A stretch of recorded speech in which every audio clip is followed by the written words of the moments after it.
Mirë se ritakojmë sërish miq, erdhi momenti jemi sërish së bashku në podcastin e këtij muaji të bekuar të Ramazanit, në podcastin Kjo është koha dhe do jemi sërish me Hoxhën Ahmet Kalaj. Hoxh, mirë se vini. Së gjeta.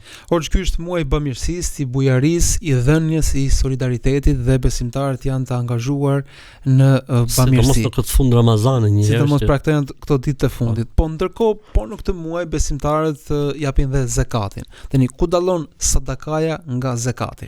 Atëherë lëmosh e zakonshme vullnetare është le të themi sadakaja, ndërsa zakati është ajo që është i obliguar besimtari që ta bëj. Pra nëse nuk e bën është mëkatar dhe gjunafçar dhe dënohet në botën tjetër nëse nuk e bën. Për sa i përket zakatit. Ndërsa sadakaja është një lëmosh e lirë, pra le të themi një akt bamirësie për cilin njeriu shpërblehet. Ndërsa zakati është i padiskutueshëm. Sadakaja është e lirë. Ndërsa zakati duhet dhënë patjetër, përndryshe mëkatohesh. Zakati është nga shtyllat e Islamit, ndërsa sadakaja është lënë lirë si puna e namazit. Kemi namazin farz, që është i detyrueshëm, dhe kemi namazin vullnetar ose sunetet. Sadakaja është njësoj si kur themi ne namazet sunet ose namazet vullnetare. Pra çfarë përfshin zakati? Sa pasuri duhet të japësh për zakat? E para duhet kuptojmë që në momentin që Islami e bën zakatin shtyllë nga shtyllat e Islamit, kjo është një tregues shumë i madh që kjo fe, domethënë, ka ardhur për të përmirësuar jetën në tokë, jo vetëm një fe që thjesht njerëzit adhurojnë Zotin, por edhe për të përmirësuar jetën në tokë, pra për të rregulluar jetën në tokë, sepse kështu Zoti e quajti njeriu në Kur'an khalife, këmbës, mbrojtës, ruajtës, udhëheqës, rregullator. Pra ne duhet të rregullojmë jetën në tokë dhe për gjëra se si rregullohet jeta në tokë është që njeriu të jetë korrekt me zakatin. Pra thënë ndryshe, zakati është 2.5% e pasurisë. Flas kështu si vlerësim i përgjithshëm sepse ndryshon nga pasuria në pasuri, që të pasurit duhet ta japin për të varfrit. Edhe kjo duhet bërë çdo vit. Ajo ndoshta nuk është se do të thonë është diçka kush e di se çfarë tek njeriu i pasur. Mirë, po ti je i sigurt se tek i varfri mund të bëj punë. Unë do t'ja bëj një shembull të thjeshtë. Në Islam, një njeri që ka 40 dele, për shembull, si shembull, sepse ndryshon nga lloj në lloj, duhet të japi një dele. Pra një njeri që ka 40 dele, pse e dha një dele nuk preket dhe nuk është se do të cënohet. Nuk ndryshon statusin, nuk ndryshon pasurinë. Mirë, po një i varfër që s'ka fare, kur jep atij një dele, po sikur të japë edhe një pasur tjetër atij një dele, po sikur të japë edhe një tjetër një dele, bëhet me 3, bëhet me 4. Po nëse ti për shembull do të japësh se ke 300 dele, do të japësh 3 dele. Ti nuk ndikon fare, mi po një i varfër që s'ka fare bëhet me 3 dele. Edhe ai del nga situata varfërisë, madje kthej edhe në kontribues. Absolutisht. Pra, domethënë nganjëherë mendon se çfarë do të bëj, po bën shumë.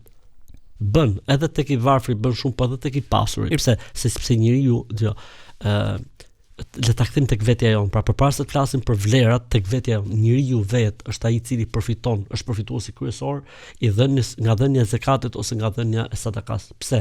Zoti më ka bërë njeriu ta tillë që kur jep diçka pozitive çlirohet brenda vetes tij. Ka një shije, ka një lloj ëmbëlsie, ka një lloj kënaqësie që ta jep Zoti, një lloj lumturie. Pse? Sepse ti po gëzon dikë. Në momentin që gëzon dikë, Allahu thot ajo rregulla, shpërblimi është si masojë të punës. Atë gëzim që merr njeriu në shpirt dhe në zemër, se ju dha diçka, ty ta kthen Zoti shumë fish në gëzim dhe në shpirt. Për këtë arsye ke parasysh ka ca njerëz që janë të smur, në thonjza tek dhënia e sadakave dhe lëmoshave. Për shembull, unë do të jap një rast për Evropën. Kur bën ne thirrje në Evropë për xhamia, për qendra islamike, njoft tani kanë filluar të mësoj emra përmendesh, njoft një person i cili në çdo event që kemi qenë prezant jep diçka. S'ka mundësi Allah. Sepse ai e ka kuptuar ose ka ndier diçka që se ndjen askush tjetër në momentin që jep. Dhe kjo është vetëm një lloj përgëzimi paraprak raport me shpërblimin dhe sevapin që ka. Nuk po flas për shpërblimin, sepse shpërblimi është Zoti të bekon, Zoti ta shumë fishon, Zoti ta shton, Zoti të shpërblen me xhenet, Zoti të fshin mëkatet dhe gjunat. Thot pejgamberi sa shuajeni, dëgjoj sa e bukur është kjo, shuajeni hidhërimin e Zotit duke thënë sadaka. Pa ti shuan hidhërimin e Zotit duke thënë sadaka. Ose profeti alayhis salam tha, njeriu në ditën e Kiametit do të jetë në hijen e lëmoshës së tij.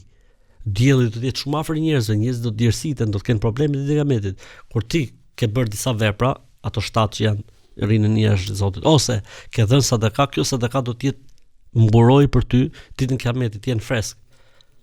Domethënë mirësi e madhe, shpërblim i madh dhe përjetim shumë i mirë. Domethënë për njeriu në vet. Ndërkohë kuptohet që njeriu nga frika se mos i paksohet, her pas here stepet që të përfshihet. Ka dhënë përgjigjen profeti alayhis salam kur tha, nuk paksohet. Nuk paksohet kur jep, përkundrazi Zotit. Me logjik do duhet paksohej, sepse nga logjika por Zoti është jashtë imagjinatës dhe jashtë logjikës. Allahu ka premtuar që kush jep Zoti do ja shtojë. Unë njoh po e lidh prapë me shembull. Njëri nga vëllezërit tanë që është biznesmen, thot për Zotin e orë, thot kur nuk më çfarë të marr, thot jap, thot dhe Zoti më jo thot masi jave, po na ditë thot për Zotin më 10 fisht asaj që kam dhënë. Njëri ka thënë vetë që ja kam me provë. Ndërkohë janë bërë dhe disa po themi studime në perëndim, duke mos e lidhur drejt për me fen islame, po duke lidhur me këtë ligjin e Zotit që kush jep Zoti jep më tepër, dhe kanë po themi par biznesmen të cilët janë të përfshirë në fushata bamirësie, dhe ata që nuk janë të përfshirë. Ata që jepnin ishin më të suksesshëm në biznesin e tyre, sepse se duket edhe vetbesimi që po unë mund të Zoti do më jap, pra ky optimizmi i bën dhe më të fortë. Absolutisht. Ndërkohë a duhet të japim vetëm në para? Atëherë se ti më bërë si pyetje po në sigurisht na shkrova pa dashje. Pra zakati obligohet në, le të themi, në paratë e depozituara, arin, argjendin dhe paratë e depozituara që plotësojnë një kriteri i cili është të jenë të depozituara për një vit dhe të arrijnë kuotën. Kuota ndryshon, domethënë nga viti në vit. Po ajo që është standardi i kuotës ose formula e kuotës është 85 gram ar 24 karatësh. Pra, sa kushton 85 gram ar 24 karatësh, aq është dhe le të themi kuota. Nëse kjo kuotë është depozituar për një vit e paprekur, atëherë unë obligohem që t'jap zakat. Për shembull, shifrat e këtij viti që kemi nxjerr është 10 milion lek ose 10.500 euro, diçka e tillë. Nëse unë kam 10 milion lek apo 10.500 euro që mi ka zënë vitit paprekura, unë obligohem që të nxjerr 2.5%, pra pjesëtim për 250.000 lek, ose sa i bjerë me euro, po të ishte 10.500. Pra, kjo është ajo që ne obligohemi tek, le të themi, tek vleftat monetare dhe tek ari dhe tek argjendi. Argjendi ka kuotën 600 gram.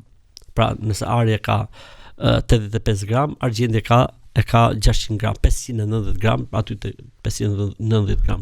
Pastaj ndryshon, për shembull, bagtit kanë kuotë tjetër, thesari i gjetur ka kuotë tjetër, mallrat e tregtisë kanë të njëjtën kuotë, pra, 2.5%. Para zakatit është mirë që të kemi konsult me dikë që ka njohuri nga feja, me hoxh, me ose person që lexojmë domethënë, është për ta orientuar. Po, për ta orientuar. Ndërkohë, a është më mirë që ta japim në Ramazan, sepse shohim një praktikë që besimtarët kryesisht në Ramazan. Shumë interesante dhe e bukur. Zakati jepet kur obligohet, jo në Ramazan. Pra, për shembull, nëse unë jam obliguar që e kam mbushur vitin tetor, unë nuk mund pres Ramazanin që t'jap zakatin. Do ta japsh në tetor kur të është bërë obligim. Po nëse unë e kam në maj, po dua ta jap që në Ramazan, se kam shumë sevap. Përpara nuk ka problem. Pra, nëse shif sa bukur, nëse i pasur i shkon, si më thon, në thojza në anën e tij dëmtohet, në thojza, nuk ka problem. Pra unë obligohem që ta jap në qershor, po jap në Ramazan, nuk ka problem. E ke dhënë para kohën, nuk ka problem. Gjithë problemi i zakatit është ta vonosh se do të përshtatesh me kohën, kjo nuk lejohet. A është po themi e mundur që ne të bëjmë sadakat për të vdekurit tanë? Ose zakat, ose nuk e di, mund të bëjmë bamirësi për të vdekur? Zakati është obligim personal, nuk ka lidhje me bamirësinë. Ndërsa sadaka po. Pejgamberi sallallahu alajhi wasallam ka thënë për gjërave që i bën dobi njeriu që ka ndruar jetë është lëmosha e cila është rrjedhse. Pra, ti mund të bësh një lëmoshë rrjedhse për dikë që ka ndruar jetë nga prindrit, nga të afërmit, për shokun, për mikun, dhe atij i shkon sinjali dhe i thuhet këtë mirësi dhe këto shpërblime po të vinë prej filan gjëje që ka bërë filani për ty. Pra i shkon. Tha pejgamberi i Zotit, më ka ndruar jetë nëna. Tha, po unë e di që nëna po të kishte jetuar ka pas bërë ishte dorë dhënëse. Tha, a të japun për shpirtin e saj për të? Tha, po jep. Pra, sadaka është një prej gjërave që i shkon njeriu mas vdekjes. Kujt duhet ja japim? Po shkon edhe diçka tjetër shumë interesante, shkon edhe për rastet e smundjeve. Pejgamberi sa më ka thënë, shëroni, kurojini të sëmurët tuaj duke dhënë sadaka. Pra mund të jetë një praktikë që shpresojmë me këtë jo thjesht se vapim, po edhe shërimin. Po.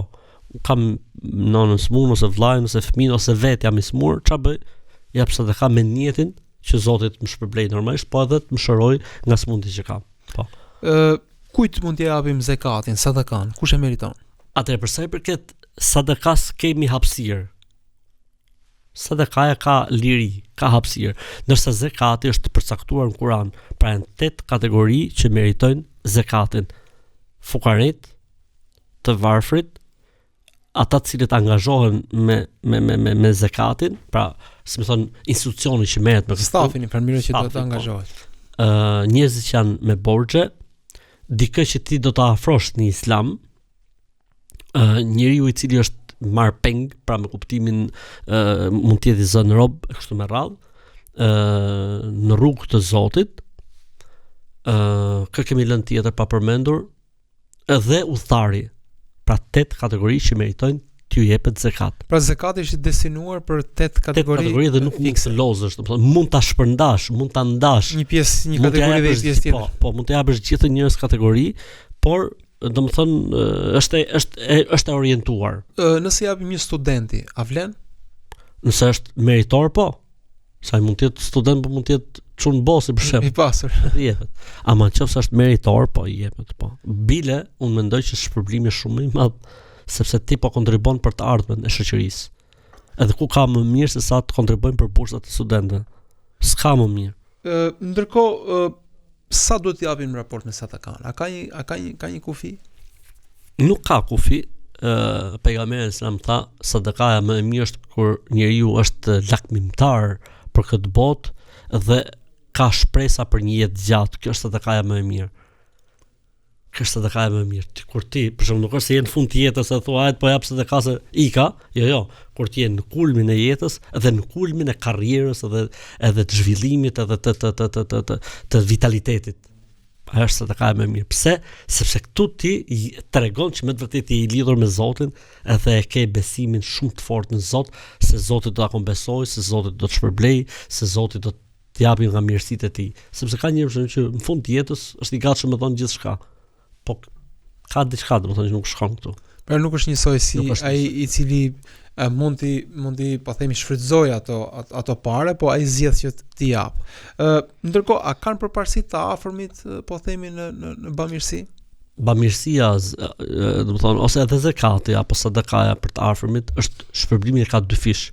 Shpërblimin e parë ka se ti po ruan dhe po mban lidhjet e gjakut, dhe shpërblimin e dytë se po bën atë që mund ta bësh me çdo njeri tjetër. Pra këtu e ke shpërblimin dy fish, edhe të sadakas apo dhënies, edhe të ruajtjes së gjakut. Ruajtja e gjakut në Islam është e rëndësishme. Mbajtja e gjakut, ruajtja e lidhjeve të gjakut, lidhjet farefisnore, akraballiku siç përdoret në disa vende të tjera, është në Islam është le të themi pikë shumë e rëndësishme. Nëse kemi borxhe, a mund t'japim zakat? Pra kemi për të marrë shumë, kemi për të dhënë një anë tjetër, pra shpesh tregtarët janë të përzier në këto huat. Çdo seksion nga seksionet e fushave të zakatit ka trajtesat e veta të veçanta, por le të themi në përgjithësi mund të themi kështu. Borxhi është dy llojesh, borxhi i sigurt dhe borxhi i pasigurt. Borxhi i sigurt është ai borxh që ti, domethënë, ke bindjen e plot që personi është korrekt edhe ka dhënë prova, domethënë. Atëherë këtë llogarit sikur e ke. Ndërsa borxhi i pasigurt, pra kur ti nuk ke eksperiencë të mirë me personin, ta ka shtyr gjithmonë këtë llogarit sikur nuk e ke dhe nuk e jep zakatin për të. Shpesh janë, po themi, ata që lypin në dyert e xhamisë apo dhe në rrugë, çfarë gjykimi ka për ta? Jo, bamirësia është e vlerësuar tek Zoti dhe nuk humb gjë pse njeriu je, por ne kemi vetëm një problem me këtë kategori njerëzish. Këta duhet punojnë, si gjithë shoqëria. Po sikur dishin gjithë nëpër dyert e xhamiave apo nëpër dyert e kishave, si do të jetojshin njerëzit? Pa nuk është kjo forma e duhur për të jetuar. Për këtë arsye ne nuk e sugjerojmë, ne nuk e preferojmë ose nuk e këshillojmë një gjë të tillë. Tu jepet njerëzve që dihen që janë të varfër, që unë e di jam i sigurt që çdo xhami ka listimin e vet të njerëzve që janë nevojë, njerëzve që janë hall. Kjo është më e mira, domethënë, sepse këto pastaj mos flasim që mund të jenë dhe rrjet, mund të kenë të tutor pas tyre etj, gjë që faktikisht ti pastaj po i vjen krah, le të themi një sektori problematik në shoqëri e jo më po bën mirë dikujt. Ndërkohë në Islam bamirësia ka dhe një dimension tjetër që është po themi kjo bamirësia që ngel brezave, pra vakëfët. Pra kemi sot trashëgojmë sot xhami shekullore nga njerëz vizionar, cilët i kanë ndërtuar ato për shpirt të vet apo të familjes së vet. Pra ç'a diferencë ka midis sadakas në momentit, një vojtari që i duhet tani me emergjencë dhe një investimi i vakëfi i cili do të jetë ndoshta edhe mbasi të ketë ndruar jetë personit. Një nga arsyet se si qëndron feja sot janë vakëfet. Dhe vakëfi është një institucion i themeluar qysh në kohën e profetit alayhis salatu wassalam. Erdhi Talha bin Ubaydillah dhe raste të tjera që ka thënë pejgamberi i Zotit, duam që këtë gjë ta lejmë, tha profeti alayhis salam, jo, kufizoje që të jetë e tillë sa të jetë jeta, domethënë me kuptimin që të funksionojë. Dhe kjo është gjë më e mirë që mund të bëhet. Pra, le të themi, ne duhet mundohemi të përgjigjemi nevojave që kanë njerëzit normalisht, domethënë, por edhe duhet mendojmë këtë gjë tjetër se çfarë do të bëjmë për brezat në vazhdim. Për këtë arsye në Islam ke vakufe për xhamia që të shërbejnë xhamis, ke vakufe për studentët, ke vakufe për jetimet, ke vakufe për njerëz të smur, ke vakufe, domethënë edhe në historinë e Islamit kemi vakufe thot për kafshët e braktisura. Azil kafshësh në fakt. Po për azil kafshësh. A do ishte pa udhësi dhe mungesë mençurie nëse një i pasur nuk ka një vakuf të tij në cili do t'i sillte, si më thënë, sevape edhe mbasi të ndronte jetë. Pasi ne gjejmë në historinë islame që kryesisht familjet e mëdha, pra si xhamiat e Mbeut, Karapicëve, edhe shumë xhami të tjera, Tabakët, Dina Hoxha, pra kanë qenë të pasur, po kanë ditë se si të investojnë për të ardhmen. E kanë shpenzuar për të ardhmen e tyre. Unë faktikisht njoh prej vëllezërve biznesmen shqiptar, cilët e bëjnë një gjë të tillë. Herë mas here e lëshojnë një gjë vakëf kështu, edhe faktikisht kështu duhet bërë, domethënë. Sepse është diçka që s'ka drejt, domethënë, të ndërhyjë askush në të. Është lënë për hatër të Zotit, është lënë për hir të Zotit, është përcaktuar se për çfarë është lënë. Madje po të shohësh fletorën zyrtare ose le të themi atë revistën zyrtare të komunitetit musliman shqiptar që ka qenë zani i nalt, zakonisht në faqet fundit ishte edhe historia e vakëfeve. Thoshte ai thotë, nga vakëfi filan janë fituar kaq, nga vakëfi filan janë fituar kaq. Vakëfi filan e ka kështu thotë, është kaq, Muteveliu, ai kujdestari ka marr rrog kaq, shpenzimet kanë shku kaq, kemi fituar thotë fletore kaq. Pra, gjëra që mbeten edhe domethënë ndoshta një pjesë e tyre vakëve janë akoma themi funksionale. Një pjesë e tyre janë akoma funksionale, po. Dhe ju shkon sevapi atyre që i kanë ndërtuar. Pra, xhami po themi 5 shekullore që sot jo vetëm xhami, edhe institucione të tjera, për shembull ne kemi mund të bësh një ur, mund të bësh një çezë, mund të bësh një spital. Po. Pra nuk është vetëm tek xhamia, desha të them domethënë. Është edhe një investim që unë për shembull në Arabinë Saudite që kam para, po edhe në Turqi është shumë e përhapur, ndërtesa cilat jepen me qira dhe fitimi i qiras pasi hiqen harxhimet dhe shpenzimet edhe ai domethënë administratori që kujdeset për të, pjesa tjetër shkon për jetimet. Mirë, kjo është e përhershme se ti jo gjithmonë ke mundësi me dhon për jetimet. Mirë, pa jo vazhdon, gjithmonë jepet për jetimet, gjithmonë për studentët, gjithmonë për familjet e varfër, gjithmonë, domethënë shumë është i bamirësi rrjedh, është zgjedhje shumë e zgjuar. Elhamdullah që Zoti investimi i zgjuar, elhamdullah që Zoti e ka bërë pjesë të Islamit këtë gjë, domethënë. Ndërkohë në mbyllje të muajit Ramazanit, gjithë besimtarët të pasur apo dhe jo të tillë japin diçka, për shkak të sadakaja e fitrit ose zakati i fitrit, ose vitrat ose fitrat, ka lloj formash. Si jepet, kur jepet, çfarë jepet? Çdo njeri që ka çfarë i mjafton ditën e Bajramit, obligohet që të japë sadakan e fitrit. Pra, ka çfarë i mjafton për familjen e tij dhe ka plus kësaj, obligohet që të japë sadakan e fitrit, dhe e veçantë nga sadakat e tjera është se kjo nuk i jepet vetëm se besimtarëve. Pra ti nuk mund ta lëshosh kudo. Se është njëri që është sakat atë japim, po nuk është besimtar, nuk i jepet. Sadakaja e fitrit duhet të jepet vetëm tek besimtarët. Është e përcaktuar. Duke si një lloj dhurate për Bajram, që të gëzojnë njerëzit për besimtar. Po, është e përcaktuar. Kjo, e dyta duhet të jepet pra në fund të Ramazanit, e treta shërben si një lloj kompensimi për gabimet që mund të ketë pas personi gjatë Ramazanit. Pra mund të fillojmë të japim që këto ditë. Po mund të fillojmë të japim që këto ditë. Xhamit kanë filluar të mbledhin, po themi kontributet. Po, kanë filluar të mbledhin. duhet dhënë para Bajramit. Pra është le të themi koha e saj perfeksion është që të jepet para se të falet namazi i Bajramit. Pra që të jetë po themi një dhuratë, një lëmosh që të ketë logjik për ditën e Bajramit. Po, shkoj tek synimi, po të shoh. Tani në shtëpi dikush agjiron gjithë Ramazanin, dikush i pjesë, dikush ndoshta jepet për gjithë anëtarët e familjes edhe nëse nuk kanë agjëruar. Për shembull për fëmijët që s'kanë agjëruar jepet, për pleqë që nuk kanë agjëruar, se kanë qenë smur, jepet, nuk ka lidhje. Pra jepet për çdo anëtar të familjes. Tani ju e keni lehtësuar të pjesën që i grumbulloni edhe kontributet financiare dhe përmes tyre shkoni pastaj dhe blini gjërat e nevojshme. Sepse është angari të shkosh të blesh po themi ushqime. Sa është pagesa për një person? Atë kuota është këtë vit 4.000 lekë të vjetra, pra le të themi 4 euro, afërsisht 4.2 euro, 4.3 euro, është për person. Pastaj mira është që të jepet në ushqim, po problemi është se ne jetojmë në një botë shumë të egër dhe shumë zhvilluar dhe ndoshta njerëzit nuk kanë probleme në ushqimit sa kanë probleme të tjera. Për këtë arsye domethënë shkollat islame ka hapësirë që të jepet edhe në para. Edhe të jepet në para nuk ka problem, pra mund të jepet edhe në para. Pra besimtarët shkojnë po themi tek xhamit, në këtë rast xhamia Dina Hoxha, po edhe ku do ndodhen, edhe aty do të ketë besoj një komision që mbledh po themi mbledh dhe pastaj shpërndan tek njerëzit nevojë, po. Mirë, Hoxha, Zoti shpëlbet edhe për Zoti shpëlbet dhe ju, Zoti nderoft. Miq, këtu e mbyllim takimin e sotëm. Ishim me Hoxha Ahmet Kalan, folëm për sadakan, për zakatin. Hoxha theksoi se zakati është obligim dhe është detyrë për çdo besimtar, po ndërkohë sadakaja është i mirësi dhe një bamirësi me cilin njeriu bekon veten, pasurinë e tij, po dhe fiton shpërblime të mëdha. Dhe sadakaja më mirë ose investimi më mirë ishte ai tek vakëfet, ku është një sadaka rrjedhse që njeriu e pasuron me sevape dhe me mirësi, edhe pasi ka ndruar jetë, edhe pasi shkëputur nga jeta e kësaj bote.